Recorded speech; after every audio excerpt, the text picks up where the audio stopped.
لو أنزلنا هذا القرآن على جبل لرأيته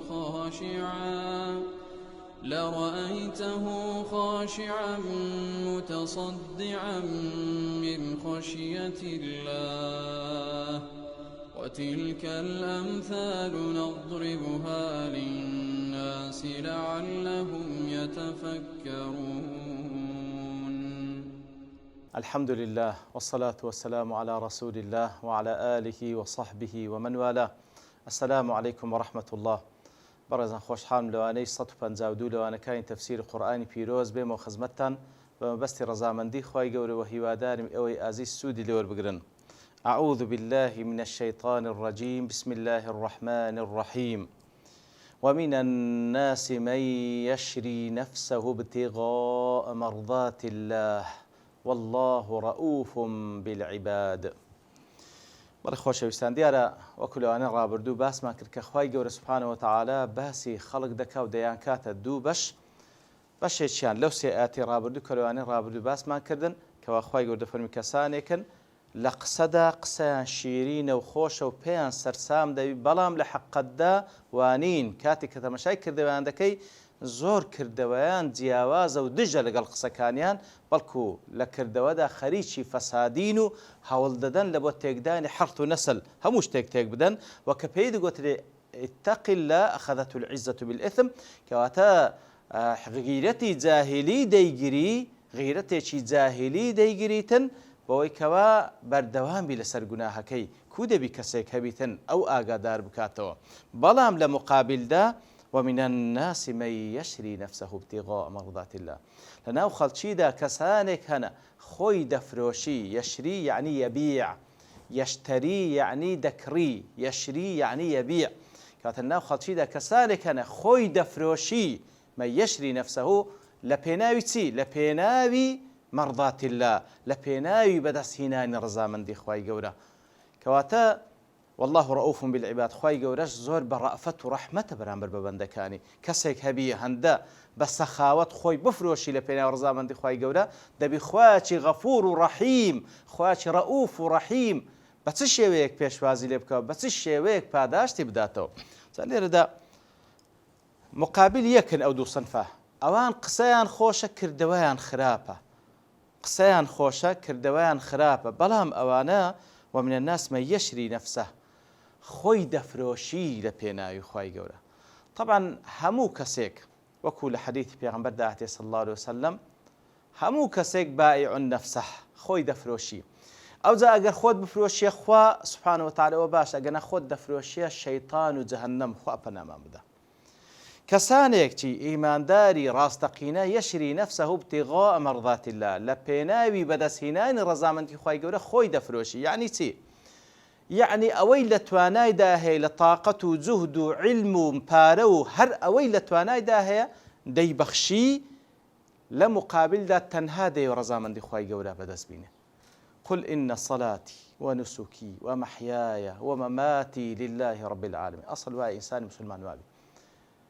نوێژم، عیباداتم، هەموو ژیانم، مردنم پێویستە لە بۆ خوابی سبحانه وتعالى، لە بۆ خوا بژیەی، لە بۆ خوا بمری. کەواتە کەسێک ئەوە قەناعەتی بی، ئەوە هەوڵ و تەقەلای ئەو بی، کەواتە خۆی فرۆشتیە. بەڵێ خۆی فرۆشتێ، بەڵام بە چێ خۆی فرۆشتیە؟ خۆی فرۆشتیتە خوا سبحانه وتعالى. إن الله اشترى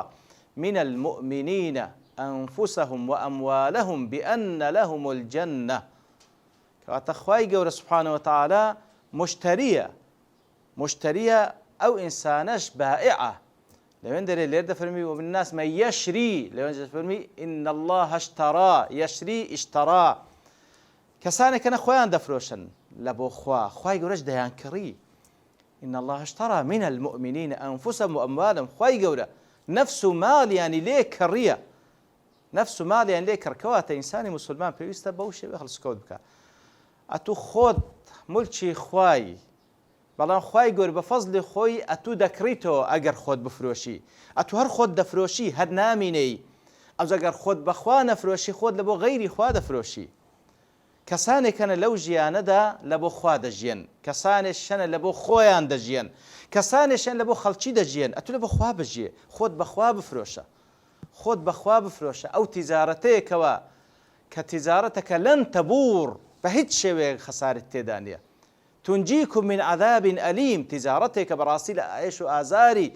لە عذابەکی بە ئێش و ئازار دەتان پارێزی، بە هەشتانێکی پان و بەرینی لە دووە. بأن لهم الجنة إن الله اشترى من المؤمنين أنفسهم وأموالهم بأن لهم الجنة. نفس مال يعني ليك الرئي لمقابل دا بهشتيان بيدا بخشي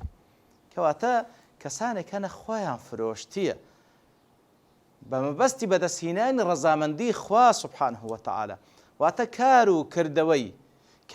وقفتاري هر هموي لبو خوا سبحانه وتعالى آماده أو روحي لبيناوي خواش ببخشي لبيناوي بدا سينان رزامندي خواي قورة سبحانه وتعالى لوي كسي كوا شهيد دبي كاتي كوا خواي قورة وەکو ڕێزلێنانێک لێی دەپرسیت چ تەمەنا دەکەی دەفەرمی ئەوە تەمەنا دەکەم کە بگەڕێمە دنیا دیستان لە پێناوی تو شەهید ببمەوە.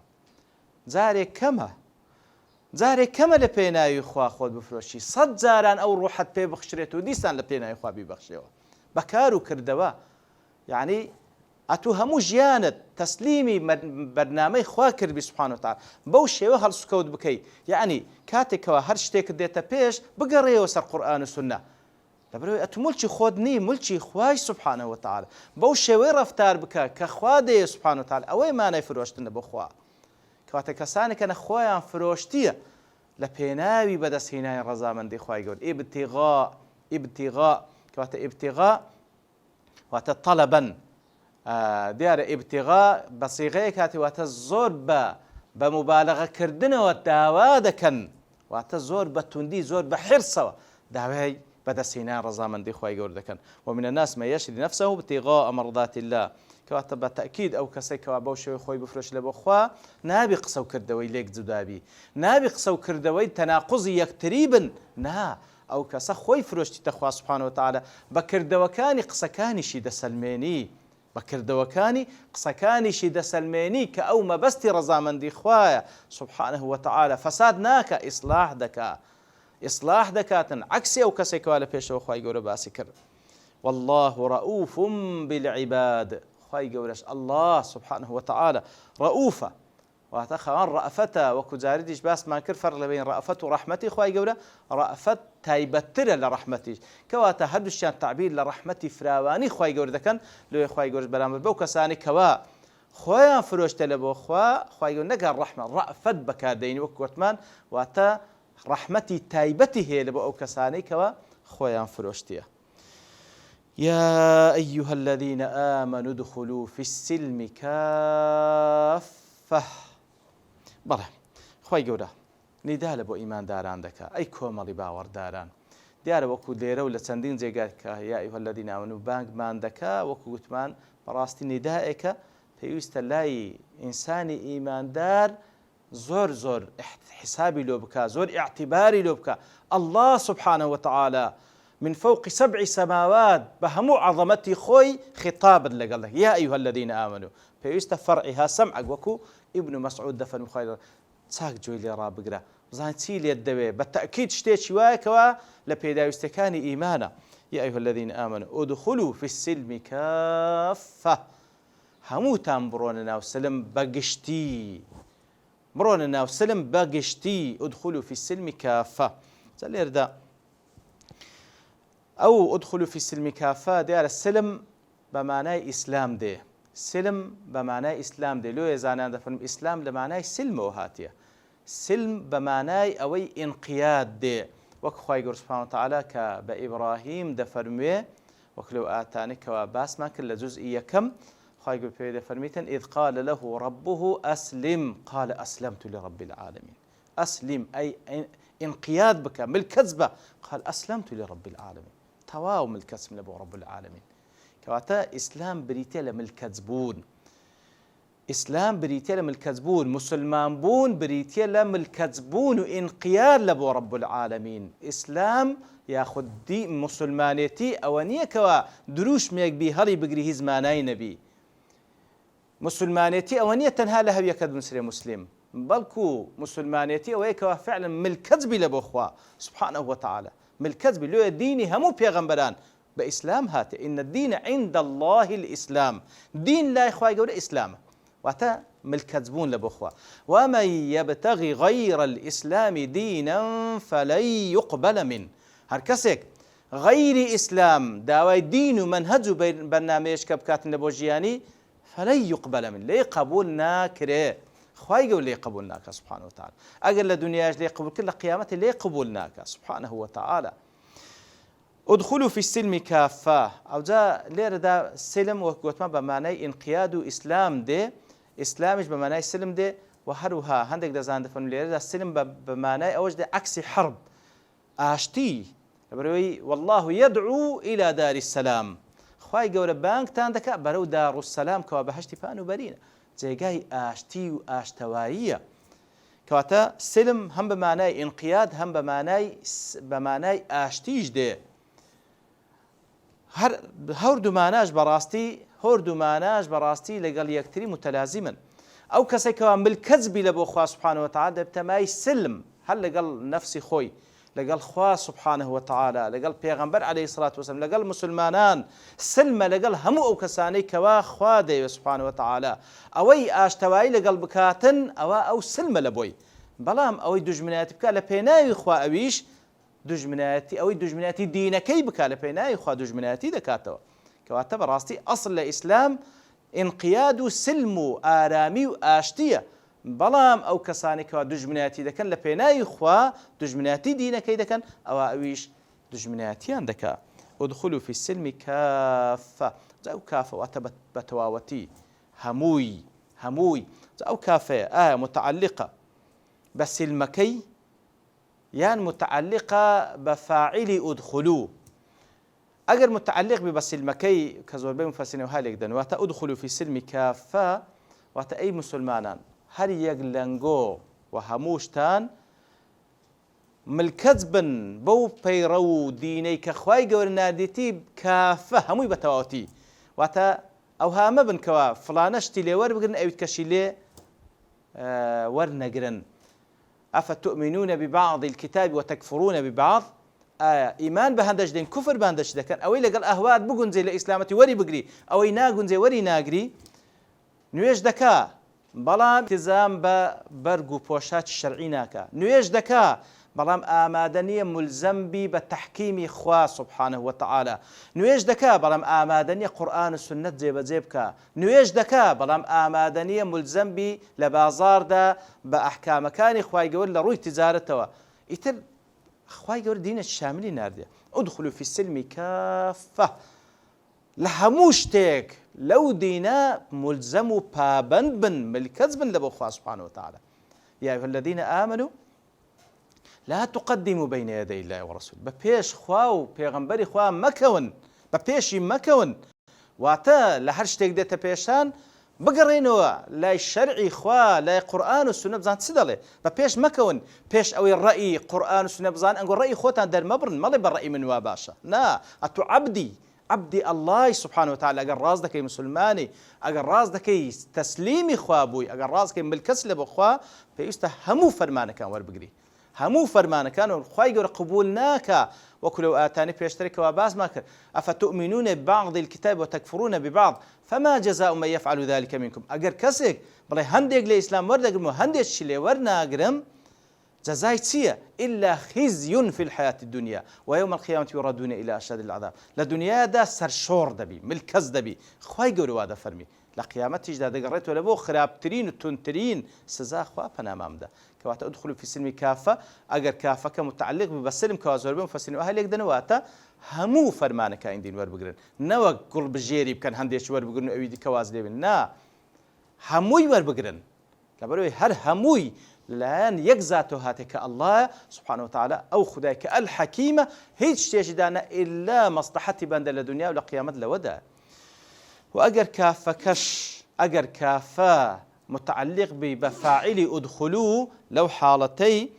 يا أيها الذين آمنوا ادخلوا في السلم كافة وتهموتان بيكوا أيكوا مريبا ورداران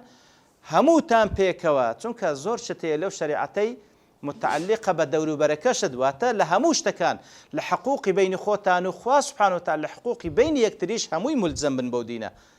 هەمووی ملزم بن بەو دینە هەمووی پێکەوە بن هەمووی لە سلم و لە ئاشتی بن لەگەڵ یەکتری لە سلم و لە ئاشتی بن لەگەڵ یەکتری بە هیچ شێوەک مەگەر کەسێک دوژمنایەت دینەکەت بکە دوژمنایەتی بکەوە بەو مانایش هاتیە کەوا ادخلوا في السلم كافة وتا متعلق بباء فاعل ادخلوا ولا تتبعوا خطوات الشيطان ولا تتبعوا خطوات الشيطان واتا اتباعي هنگا وكان شيطان مكن ديار الشيطان وكل يرو لزيقايد كشخوا يقول باسي دكاتن شيطان خطواته ناي يكم ذات بيد بلي ورا خرابترين وقورترين شتدبكا خطوة ددبا استدراج الدكا ئیتر هەتا وەکو سەبرە دەتگەینی تە خراپترین شت کەوا کوفرە والعیاذ بالله ولا تتبعوا خطوات الشيطان بەدوای خطواتەکان شەیطاندا مەڕۆن لە سنووری خوا دەرمەچن إنه لكم عدو مبين بالتأكيد شەیطان دژمنێکی زۆر بە ئاشکرا دژمنین گۆیە دژمنی بابمان ئادەم و دایکمان حەوا بوو لە کاتێکدا کەوا لە بەهەشت بوو توانی بەڕاستی زەلایان پێبا و لە نەتیجەدا بێنە سەر ڕووی زەوی ئیتر بەڕاستی ئەو شەیطانە دژمنی بابمان ئادەمە و سوێندی بە عیزەتی خوا خواردیە سبحانه وتعالى کەوا هەمووی گومڕا بکە ئیتر ناکرێت دۆستایەتی دژمنی خۆت بکەیتەوە بە ئاشکرا دژمنایەتی دەکا و کە خوای گەورەش لێرەدا باز لە خطواتی دەکا پێویستە ئاگادار بین کەوا شەیطان فعلا خطوەی هەیە ئیستدراجمان دەکاتن کەوا خطوە دوای خطوە وەکو زانایان دەڵێن ئینحراف بەڕاستی لە خاڵێکدا دەست پێ دەکاتن ئەوجا سەبرە زاویەکە گەورە دەبی لە خاڵێکی بەسیط ئەگەر چاپۆشیت کرد و نەگەڕایەوە سەبرە گوناهی گەورەتر لە دوادادێ هەتا وەکو دەگاتە حەدی کوفر و شرک خوا پەنامان بداتن کەواتە ئەسڵ وای ئێمە تەسلیمی خوای گەورە بین نەبادا بە دوای خطوەی شەیطاندا بڕۆین کەوا بەرەو هاویە و بەرەو جەهەنەم و بەرەو بەدبەختی دنیا و خیامەتمان دەبا لە خوای گەورە دەپاڕین لەو مسلمانانە بین کەوا فعلا ندخلوا في السلم كافة وەکو خوای گەورە سبحانه وتعالى ئیتر ملکەت بین لە بۆ خوای گەورە سبحانه وتعالى و هەروەها ببینە مایەی سلم و ئاشتی و ئاشتەوایی لەو خۆمان و لەو ئەو دەوروبەرەی کە تێیدا دەژین وصلى الله وسلم على نبينا محمد وعلى آله وصحبه أجمعين وآخر دعوانا أن الحمد لله رب العالمين لو أنزلنا هذا القرآن على جبل لرأيته خاشعا متصدعا من خشية الله وتلك الأمثال نضربها للناس لعلهم يتفكرون